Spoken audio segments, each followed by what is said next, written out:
ibinalik namin ang dangal ng Senado.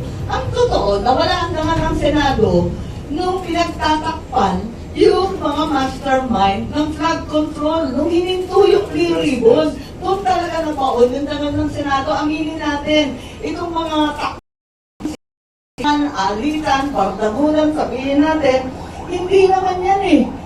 Yan talagang offshoot ng ugat na hindi matuloy-tuloy yung flood control. Pagkatapos, lumala pa from flood control, naging chacha pa at term extension. Doon naman talaga nababaon ang aming institusyon ng Senado, ng inyong Senado, doon talaga nagkakaproblema. Ngayon, kung ano ang itutuloy, inaasahan ko na mag-uusap-usap sa mga susunod na araw at sana magkasundo na kasi itong sila na nagsabi na napaka-unparliamentary na kulong na ang dalawa sa inyo. Kaya pinagpipilitan ninyo. May ganun eh. Eh hindi ba unparliamentary at offensive naman yun?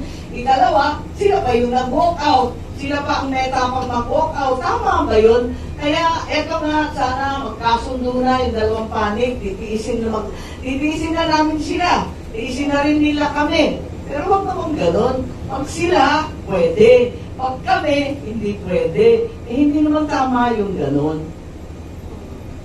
So, magkakautos pa, hindi ko sigurado, supposed to be bukas, pero parang magkakamiting pa ng bukas ng gabi at magdidesisyon kung anong mangyayari by Friday. So, tignan natin, sana magkasundo na sa lalong madaling panahon dahil para sa akin gusto ko nagtutukan ng trabaho at lubayan na itong mga issues na pampolitika na hindi naman magdudulot ng karagdagang pagkain, ng gasolinang abot kaya, ng kalusugan para sa lahat.